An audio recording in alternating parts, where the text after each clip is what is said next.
हाँ जी चलो करते रहे स्टार्ट क्लास। दिखाओ मार्क दिखाओ। सम्राट अशोक चल रहा था ना आपका। सम्राट अशोक में आवाज नहीं, कुछ क्वेश्चन है मुझे बताएंगे आप लोग कि मौर्य वंश में 3 जो है ऐसे राजदूत आए थे जैसे कि चंद्रगुप्त मौर्य टाइम में बिंदुसार वो आया था, मैगस्थनीज आया था। इसके बाद बिंदुसार टाइम में डायमेकेशर आया था, डायमेकस। तो अशोक के टाइम में कौन आया था? डायोनिसियस आया था। कहाँ था वो? यूनान का रहने वाला था, मिस्र का राजा था। उसने अशोक के दरबार में डायोनिसियस को भेजा था। तो तीनों शासन काल में जो आपके ट्रैवलर आए थे, जो विदेशी यात्री आए थे, और उन्होंने जो लिखा है उनके बारे में पता होना चाहिए आप लोगों को। ना तो केवल आपको यात्री के बारे में कम से कम याद रखना चाहिए। ठीक, अब मुझे कुछ अशोक के बारे में पूछूंगा, वो बताना। अशोक का जन्म कब हुआ था? 304 में। अशोक के पिता का नाम? बिंदुसार। बिंदुसार किस धर्म को मानने वाला था? आजीवक संप्रदाय को मानने वाला था। ठीक, इसके बाद अशोक जो है वो राजगद्दी कब बैठा? 269 बीसी में। अशोक राजगद्दी पर बैठने से पहले कहां का राज्यपाल था? अवंती। उसकी राजधानी क्या थी? उज्जैन या माहिष्मती। ठीक, उज्जैन किसे प्राप्त हुआ था? किसने उसको जीता था या उसे प्राप्त हुआ था? बिंबिसार को मिला था। क्यों मिला था? क्योंकि बिंबिसार ने अवंती के राजा चंद्रप्रघोत का इलाज करवाया, जिस कारण से वो उसके अधीन हो गए। ठीक, तक्षशिला अर्थात कश्मीर में हो रहे विद्रोह को किसने खत्म किया? अशोक ने। श्रीनगर की स्थापना किसने की? कब की थी? जब विद्रोह हुआ था उस टाइम या विद्रोह के बाद? विद्रोह के बाद ही करेगा ना। ठीक है, अशोक के बड़े भाई के नाम? सुसीम। सुसीम था। क्या सुसीम को अशोक ने मार दिया था? हाँ मार दिया था। क्यों मारा था? क्योंकि अशोक की माता की हत्या कर दी उन्होंने, इसलिए अशोक ने उड़ीसा जाकर उन सबको मार करके राजगद्दी बैठ गया। ठीक, अशोक अपने राजगद्दी पे बैठने के बाद कितने वर्षों के बाद कलिंग पर युद्ध किया था? क्या कलिंग का राजा उस टाइम खारवेल था? नहीं, नंदराज था। ठीक, कोई दिक्कत? इसके बाद ये बताइए आप लोग कि अशोक जो है वो कलिंग युद्ध के बाद क्या बौद्ध धर्म अपनाया था? बौद्ध धर्म को अपनाया था। ठीक है, कलिंग युद्ध के बाद अशोक जो है, अगर बताए कि अशोक बौद्ध धर्म कब अपनाया? कलिंग युद्ध तुरंत बाद अपना लिया था, लेकिन बौद्ध गया कब गया? वो अपने शासन के कितने वर्षों के बाद वो बौद्ध गया? हाँ,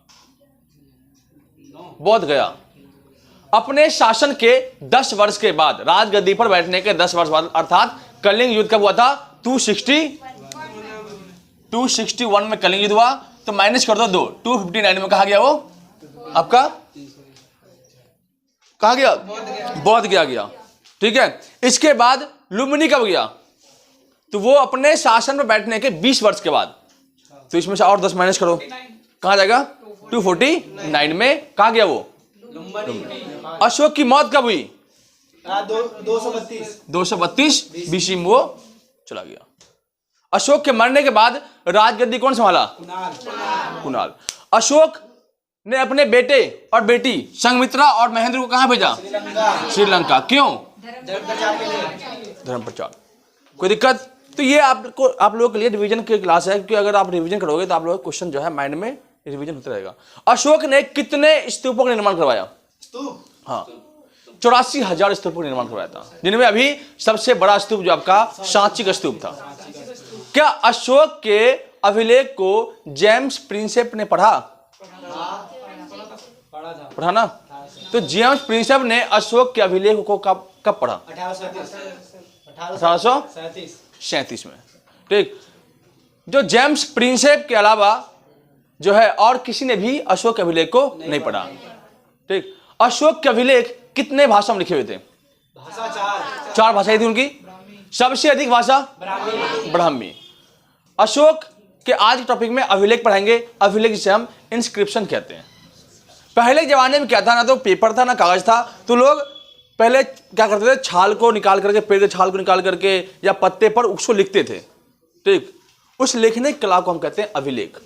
लेकिन जब अशोक आया, उसने क्या किया, एक स्थायी अभिलेख बनाया और इसको एक पत्थर के टुकड़े पर खुदवा करके उसे गाड़ दिया और सीधे रूप से जनता को संबोधित किया कि आप जो है जो गलत काम है वो गलत काम ना करें। जैसे आज के टाइम में देखते होंगे मोदी साहब ने बड़े बड़े बोर्ड लगा दिया कि शराब पी गाड़ी चलाना मना है। ठीक, स्वच्छ भारत अभियान, ये एक तरह से अभिलेख का टाइप है ना, अभिलेख का ही टाइप है। लेकिन अशोक ने उस टाइम में इतना एडवांस हमारे पास टेक्नोलॉजी थी नहीं, तो अशोक ने क्या किया, पत्थरों के ऊपर खुदवा करके उसे अलग अलग जगहों पर गाड़ दिया ताकि लोग पढ़ करके इस चीजों को फॉलो करें। क्या अशोक के अभिलेख में कई ऐसी जगह नाम बताओ जहां पे अशोक का नाम अशोक मिला है?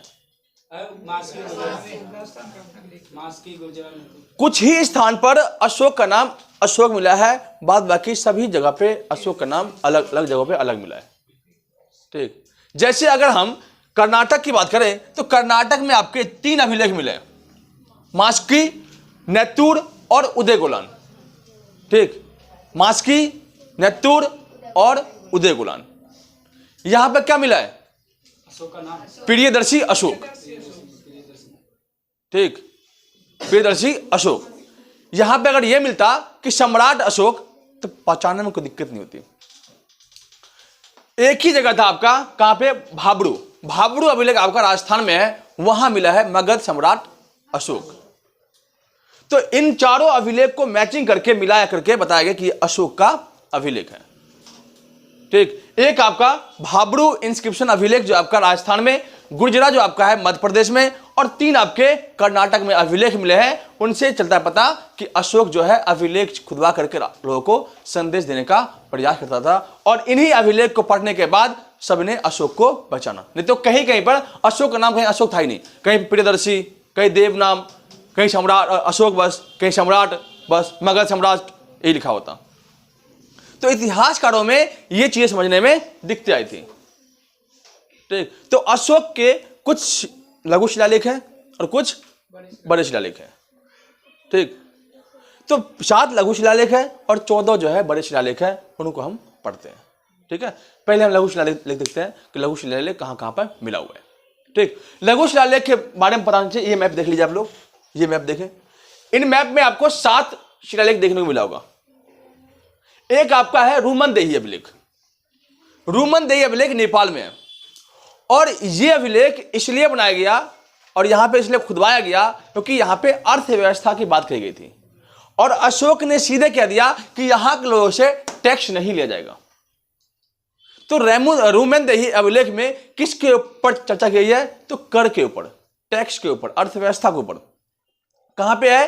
तो आपका नेपाल में एकमात्र अभिलेख है नेपाल में। नेपाल में किस जगह पे? तो आपका लुम्बिनी जगह पे, क्योंकि महात्मा बुद्ध का जन्म हुआ था वहां पे, सोचा कि इनके कर को माफ कर दिया जाए।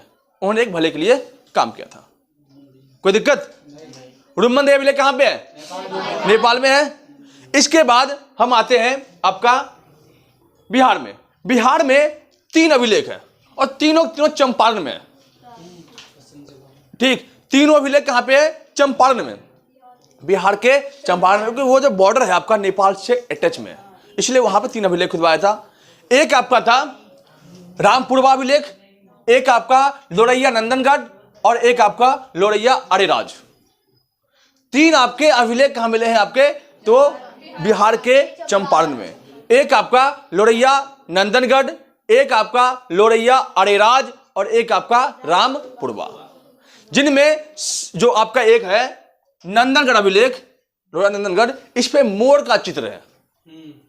ठीक ठीक, मोर का चित्र किस अभिलेख पर है? तो लोरैया नंदनगढ़ पे है। ठीक, और सबसे छोटा अभिलेख आपका नंदनगढ़ी है अगर हम देखें तो। ठीक, सबसे छोटा अभिलेख नंदनगढ़ अभिलेख है, क्योंकि ये तो लघु शिलालेख है और लघु में से भी लघु है। ये सबसे छोटा अभिलेख कहां पे है? तो आपका बिहार के चंपारण में 3 अभिलेख है, लोरैया अरेराज, लोरैया नंदनगढ़ और रामपुरवा अभिलेख। कोई दिक्कत नहीं ना? समझ रहे हो? इसके बाद हम आते हैं दिल्ली में। दिल्ली की खास बात यह है कि दिल्ली के अंदर एक शासन काल आया था दिल्ली सल्तनत का, जिनमें तुगलक वंश था, क्योंकि दिल्ली में 5 शासकों ने शासन किया था, 5 वंशों ने। जिस तरह से मगध में आपके 7 वंश देखने को मिले, उस तरह से आपको दिल्ली सल्तनत में आपको 7 वंश देखने को मिलेंगे। पहला आपका गुलाम वंश था, दूसरा आपका खिलजी वंश था, तीसरा आपका तुगलक वंश था, चौथा आपका सैयद वंश था, 5वां आपका लोधी वंश था। ठीक, गुलाम के बाद खिलजी आया, जिनमें आप अलाउद्दीन खिलजी के बारे में पढ़ते हो, पद्मावती कहानी पढ़े होगी आप लोग। ठीक, वो बताएंगे आप लोगों को, जब चैप्टर आएगा तो आप लोगों को क्लियर करेंगे। और गुलाम वंश में आप पढ़ोगे पृथ्वीराज चौहान, जो गुलाम वंश के जो मालिक थे, उन्होंने स्थापित किया था, उनके बारे में पढ़ोगे। मोहम्मद गौरी के बारे में, जो उसी का चेला था, उसी का सेनापति था, कुतुबुद्दीन ऐबक। ठीक, वो बताऊंगा आपको मैं। इसके बाद आपको ये बता दूं, तुगलक वंश। तुगलक वंश में मोहम्मद तुगलक नहीं, मोहम्मद तुगलक हरामी राजा था, पागल सनसनकी था वो।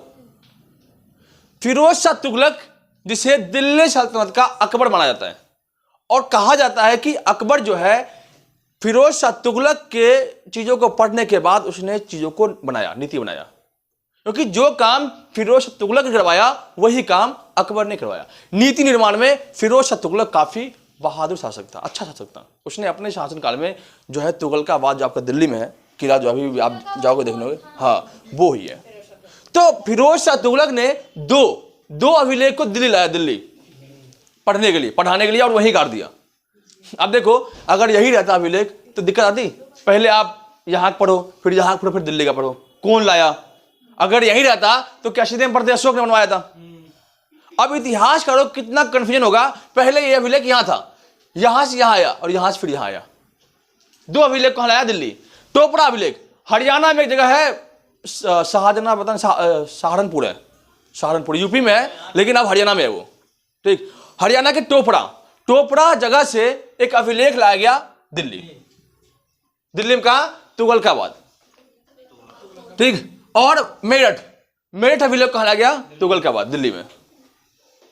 ठीक, 2 अभिलेख को लाने वाला, टोपरा अभिलेख और मेरठ अभिलेख को लाने वाला शासक फिरोज शाह तुगलक कहां लाया? दिल्ली। तो दिक्कत। इसके बाद कौशाम्बी अभिलेख, जिसे रानी का अभिलेख कहा जाता है। इस अभिलेख को रानी का अभिलेख इसलिए कहा जाता है, मैंने बताया था आप लोगों को कि तुम उसने क्या करे थे कि नहीं बनाया था। कारूबाकी के नाम पे एक अभिलेख खुदवाया गया था। ठीक, कारूबाकी अशोक की सबसे प्रिय पत्नी में से एक पत्नी थी कारूबाकी। कारूबाकी दान पुण्य करने में नंबर 1 पे थी। ठीक, लोगों को दान पुण्य कर देती। तो अशोक ने अपने ही वाइफ के नाम पे लिखवा दिया कि मेरी वाइफ कारूबाकी बहुत दान पुण्य करती है, इसे देख करके और महिलाएं भी दान पुण्य करेगी। तो पहले की महिला दान पुण्य करती नहीं थी, तो उसने अभिलेख खुदवाया कहां पे? कौशाम्बी में, जिसे रानी का अभिलेख कहते हैं। तो रानी का अभिलेख आपका कौशाम्बी अभिलेख। इस अभिलेख को अकबर जब आया तो वो कहां ले आया? इलाहाबाद, क्योंकि अशोक के टाइम में कौशाम्बी बहुत डेवलप शहर था। लेकिन जब अकबर आया तो देखा कौशाम्बी एक लो शहर बना, लो कैटेगरी शहर बन गया। उसने देखा इलाहाबाद पे 3 वो थे, प्रयागराज जिसे कहते हैं आप, 3 तीर्थ स्थल थे। उन्होंने सोचा कि कौशाम्बी से अगर अभिलेख इलाहाबाद आ जाए तो वहां की महिलाएं देख करके शायद दान पुण्य करना शुरू कर देगी। तो उन्होंने क्या किया? कौशाम्बी के अभिलेख को इलाहाबाद ले आया। कोई दिक्कत? एक बार रिपीट करें। बिहार के अंदर ऐसा कौन सा अभिलेख है जिसपे मोर का चित्र है? लोरैया नंदनगढ़। बिहार के अंदर कितने अभिलेख मिले हैं? कौन कौन से? लोरैया नंदनगढ़, रामपुरवा और लोरैया अरेराज। लोरैया अरेराज और लोरैया नंदनगढ़ और रामपुरवा, 3 अभिलेख कहां मिले आपका? बिहार के चंपारण में। नेपाल में स्थित एक अभिलेख, रूमंदे अभिलेख, ये किस लिए था? कर टैक्स माफ करने के लिए था। कोई दिक्कत?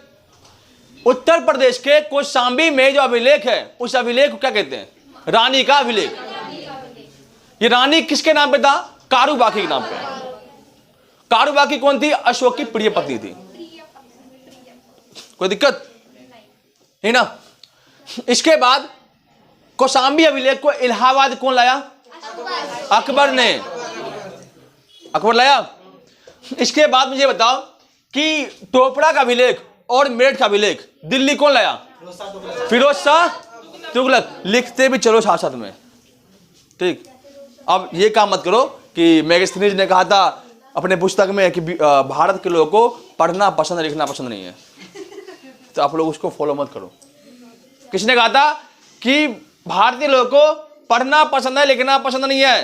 क्योंकि लिखे हुए साक्ष्य बहुत कम मिलते थे। उन्होंने कहा कि यहाँ के लोगों को लिखना पसंद नहीं बल्कि पढ़ना पसंद है। तो लेकिन आप लोग वो फॉलो मत करें, आप लोग लिखने का प्रयास करें, जिससे कि आप लोग कभी दिक्कत ना आए, फिर दोबारा पढ़ने की जरूरत ना पड़े। इसलिए मैंने पार्ट बाय पार्ट बनाया। एक बार अशोक बता दिया और एक बार इसके अभिलेख बता दिए, और आज अशोक को खत्म ही कर देंगे। हाँ, कौन सा? कौशाम्बी अभिलेख को अकबर लाया इलाहाबाद, मेरठ तथा टोपरा अभिलेख को दिल्ली लाया किसने? फिरोज शाह तुगलक ने। यहां पर लिख देता हूं आपको, मेरठ और टोपरा, ये अभिलेख दोनों कहां है? दिल्ली। लाया कौन? फिरोज शाह तुगलक।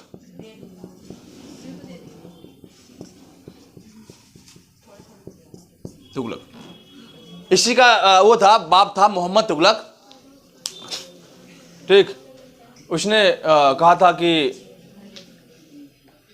मैं निजामुद्दीन औलिया को मार दूंगा, चला पता वो खुद ही मर गया।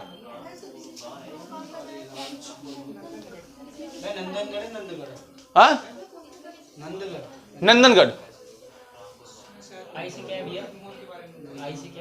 इलाहाबाद, ठीक है। कौशाम्बी अभिलेख को लाया इलाहाबाद कौन? अकबर। हाँ, देखो पढ़ोगे लिखोगे तभी आगे बढ़ोगे, ठीक।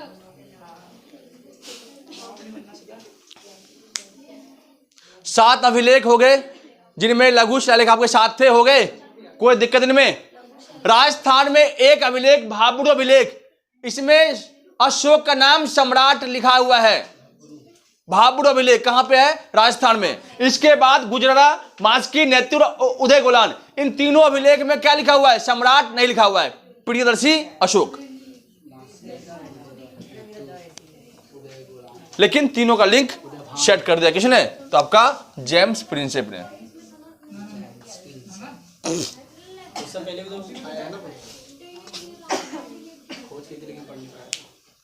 ठीक है। कौशाम्बी अभिलेख को रानी का अभिलेख कहते हैं। आगे बढ़े, हाँ जी। अब लघु शिलालेख के बाद 14 उसके बड़े बड़े शिलालेख पढ़ते हैं, ठीक। 14 बड़े शिलालेख यहां पर आप लोग ध्यान देंगे, 7 यहां पे है और 7 यहां पे है, ठीक।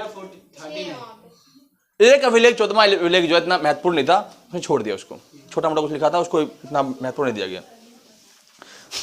अशोक के जो बड़े शिलालेख है, जो पहला शिलालेख अभिलेख है, उस अभिलेख में अहिंसा और पशु बलि पर रोक लगा दिया।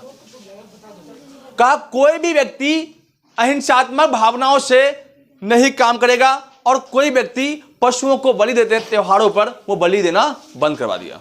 तो कहा कि जीव हत्या करना पाप है, क्योंकि वो खुद एक अहिंसावादी हो गया, बौद्ध परंपरा को मानने लगा, वो हथियार खुद छोड़ दिया और मांस मछली खाना छोड़ दिया और बुद्ध धर्म को अपना लिया। किसके कहने पर? उपगुप्त के कहने पर, ठीक। इसके बाद जो दूसरा शिलालेख है, उसमें कहा गया चिकित्सा प्लस पशु चिकित्सा। उस टाइम में कोई भी ऐसा शासक नहीं हुआ जिन्होंने पशु चिकित्सा पर ज्यादा बल दिया। आज के टाइम की बात करें तो आज हमारे यहाँ पे एक आंध्र प्रदेश राज्य ही ऐसा राज्य है जहाँ पे पशुओं के लिए एम्बुलेंस मतलब अलग से बनवाया, पशु एम्बुलेंस। हाँ, आंध्र प्रदेश एक ऐसा राज्य है जो पशु एम्बुलेंस बनाया। इसके बाद पूरे वर्ल्ड में एक ही देश ऐसा बना जो पशुओं के लिए भी टीका बनाया, रशिया। हाँ, रशिया ने पशुओं के लिए भी टीका बना दिया, कोविड टीका। हाँ, ये याद रखने वाली चीज है। तो अशोक ने चिकित्सा व्यवस्था और पशु चिकित्सा के बारे में दूसरे अभिलेख में बताया है। कोई दिक्कत है ना? चिकित्सा और पशु चिकित्सा, इसके बाद 3 अधिकारी, उसने कहा कि धर्म के प्रचार अर्थात बौद्ध धर्म के प्रचार के लिए अधिकारियों की नियुक्ति की। उन अधिकारी में 3 अधिकारी बनाए। उन्होंने कहा कि प्रत्येक 5 वर्ष पर अलग अलग एरिया में जाकर के वहां की व्यवस्थाओं को देखें। जहां पे बौद्ध धर्म मैंने फैलाने का आदेश दिया, उन एरियाओं को देखे और देखे क्या वहां पे सही रूप में बौद्ध धर्म का प्रचार प्रसार हो रहा है, वहां कोई दिक्कत तो नहीं है, कोई ऐसा आक्रमण तो नहीं कर रहा। उसके लिए 3 अधिकारी नियुक्त किए, एक आपका राजुक, दूसरा आपका युक्तक और तीसरा आपका प्रदेशक। राजुक, युक्तक और प्रदेशक, ये आपके हैं राजुक, युक्तक और प्रदेशक। 3 अधिकारी की नियुक्ति उन्होंने कर दी थी। ठीक, इसके बाद जो चौथे अभिलेख है, उन्होंने कहा कि भैरी घोष का मतलब होता है युद्ध करना। भैरी घोष को छोड़ करके धम्म घोष को आगे बढ़ाया। भैरी घोष को छोड़ करके धम्म घोष को आगे बढ़ाया। किसमें? अभिलेख चौथे में लिखा हुआ है, क्योंकि सीधे डायरेक्टली आपसे क्वेश्चन पूछ देगा कि किस अभिलेख में, अशोक के किस अभिलेख में धम्म घोष के बारे में बताया गया है, बताओ। तो चौथे अभिलेख में। कोई दिक्कत? इंग्लिश मीडियम में कोई दिक्कत नहीं हो रही आप लोगों को? कर लोगे? और कोई अगर दिक्कत हो इनका वर्ड मीनिंग तो एक बार सर्च कर लेना, ठीक है। 14 इंस्क्रिप्शन डालना, इंस्क्रिप्शन सारे आपका आ जाएंगे उसमें। धम्म महामात्र की नियुक्ति। धम्म महामात्र अर्थात पुरोहित जो होते हैं ना, धम्म प्रचारक, उसकी नियुक्ति किस अभिलेख में दिया हुआ है? 5वें अभिलेख में धम्म महामात्र की नियुक्ति है। धम्म महामात्र की नियुक्ति आपके 5वें अभिलेख में दिया गया। कोई दिक्कत? 6ठे अभिलेख में जन कल्याण के लिए अधिकारियों की नियुक्ति कर दी। जन कल्याण के अधिकारी अर्थात ऐसे अधिकारी जो जनता के भलाई के लिए काम करे।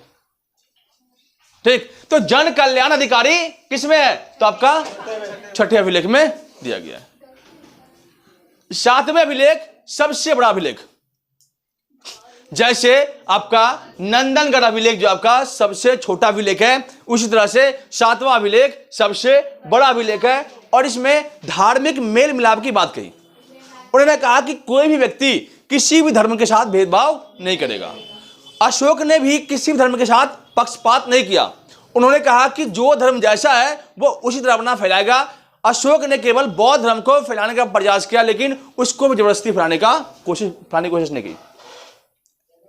ठीक है, तो अशोक जो है क्या उसने धार्मिक मेल मिलाप को आगे बढ़ाया? अशोक ने धार्मिक मेल मिलाप को आगे बढ़ाने का काम किया। यह किस अभिलेख में? तो 7वें अभिलेख सबसे बड़े अभिलेख में बताया गया है कि अशोक ने धार्मिक समन्वयन को मिलाने का प्रयास किया, जिसे हम 7वें अभिलेख में पढ़ते हैं। इसके बाद आपका 8वां आपका है धम्म यात्रा। ठीक, धर्म नहीं, धम्म यात्रा। बौद्ध धर्म के प्रचार प्रसार के लिए धम्म यात्रा की शुरुआत की। ठीक, प्रत्येक 1 साल 2 साल 3 साल 4 साल 5 साल पे धम्म यात्राएं निकलेगी बौद्ध धर्म के प्रचार प्रसार के लिए। छोटे त्योहार पर रोक। अशोक ने छोटे त्योहार पर रोक लगा दिया। ठीक, छोटे त्योहार अर्थात दुर्गा पूजा, दिवाली को छोड़ करके जो छोटे त्योहार होते हैं ना, इन बड़े त्योहार है, तो छोटे त्योहार पर रोक लगा दिया, जिससे कि कहा कि छोटे त्योहार में अधिक पैसे खर्च होते हैं, धन की अर्थव्यवस्था पर फर्क पड़ता है। ऐसा तो नहीं है, लेकिन छोटे त्योहार में फायदे होते हैं। जो छोटे मोटे दुकानदार होते हैं उनका फायदा होता है, लेकिन इससे स्टेट को नुकसान होता है। तो उन्होंने कहा छोटे त्योहार को खत्म करो और बड़े त्योहार को उसने काफी अच्छे तरीके से मनाने का प्रयास किया। तो छोटे त्योहार को खत्म करने का प्रयास रोक किस पर लगाया? तो आपका 8वें शिलालेख पे। 8वें अभिलेख जो है, ठीक, 9वें अभिलेख पर आपके छोटे त्योहार पर जो आपके छोटे मोटे रिलीजन होते हैं उसको खत्म कर दिया। क्या कह रहे हो? नहीं, चिल्ड्रेन डे नहीं, उस टाइम बच्चे नहीं होते थे। छोटे त्योहार में आपके जो होली भी एक तरह से उस टाइम का छोटा त्योहार था।